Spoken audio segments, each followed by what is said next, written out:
You're watching a Start to Finish Podcasting Quick Tip, brought to you by the Start to Finish Podcasting TV Network with Andre Lewis.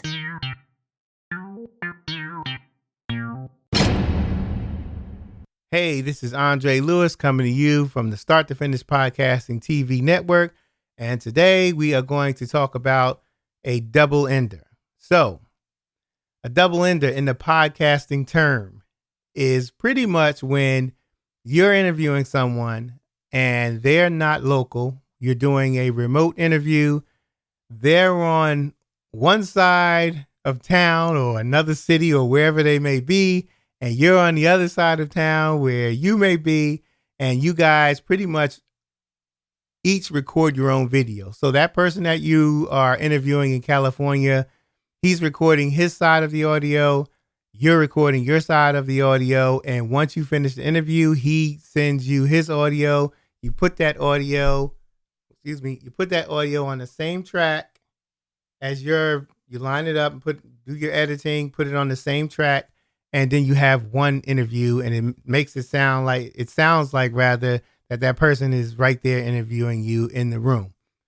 Now, some people don't use double enders. There are different alternatives to using double enders, alternatives that I don't particularly care to use if I don't have to.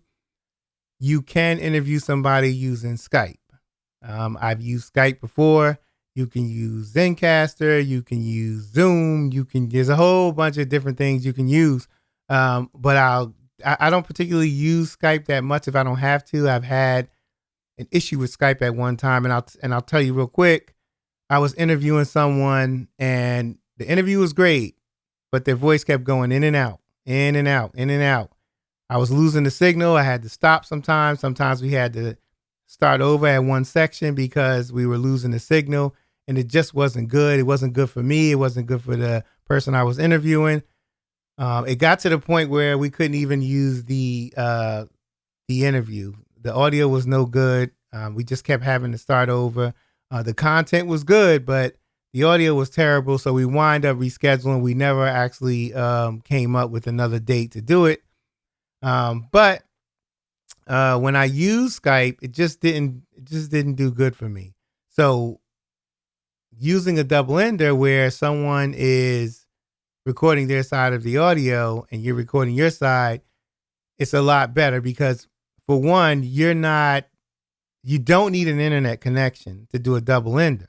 You do need some type of communication with that person, but you don't necessarily need, most people will use the internet to communicate with that person, but you don't really need it. And I'll give you an example of that. Let's just say I'm interviewing John Doe. John Doe lives in Florida, and he doesn't have any internet. So what you can do is, once we start the interview or get ready to start the interview, I can call him on the phone and I can say, hey, look, are you ready to start? He says, yes. Okay, let's hit record now. So you're hitting record. He's hitting record. I'm interviewing him, asking him, okay, well, how are you? I'm fine. How are you doing? I'm doing great. So tell me about yourself. Well, my name is such and such. Okay, so you're doing an interview, but you're actually recording your interview with your software, and I'm recording it with my software. So while we're on the phone, we're talking like we're interviewing in person, and at the same time, we're recording our own audio. So that's a way you can communicate with that person without an internet connection, but you're still doing the double header because they're recording their side of the audio and you're recording your side of the audio. So another way you can do it, let's just say if you do have an internet connection and you don't want to use the phone, you just want to, connect with this person online, you can use Skype. I mean, I've used Skype for just to communicate with that person, which was fine, because if the audio messed up, which it did, it didn't matter because he was recording on his side already with his own digital software, and I was recording on my side with my own digital software. So we were speaking on Skype and it was recording also. Not that I used the audio because I didn't, but it was recording just because we were on Skype. So even though we were on Skype recording and talking to each other, that wasn't part of the recording that I used when I was interviewing him and when I was putting the podcast episode together. I just used his audio that he had, and then I used mine and put it together. And it came out well. Now, it's not always easy to take someone's audio and then take yours and put it together because there's a whole bunch of problems that can come with that.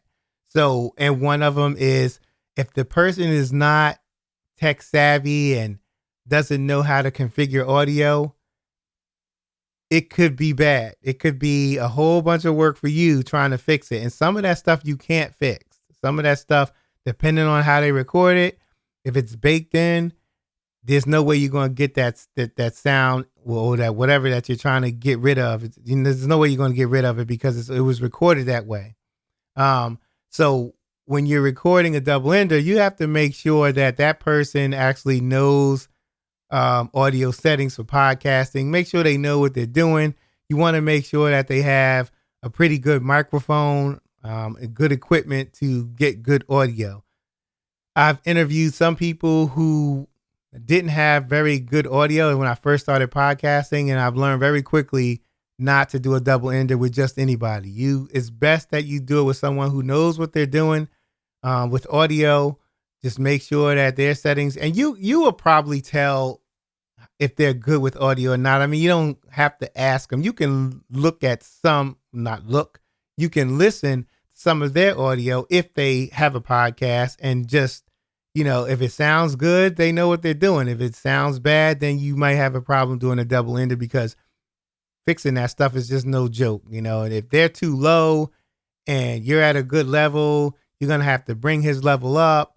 If you normalize it, it may not sound right. Some of it may sound a little sketchy and noise, not noisy, but just not clear, clean audio.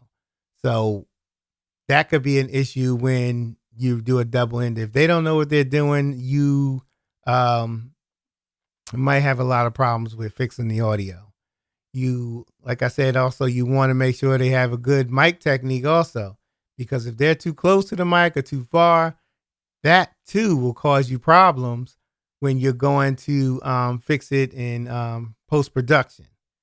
Bringing it up, bringing it down, and all of this stuff, it sounds like they're fading away. You don't want that in your podcast recording, because even though your content will be good, if that audio is bad, a lot of people won't listen. I don't care what anybody says. Sometimes, even if the content's good, if it's a bad sounding audio podcast or that particular episode, a lot of people won't listen. I know I don't sometimes. I just can't take it. Just can't take people talking and sound like they're talking in the hallway.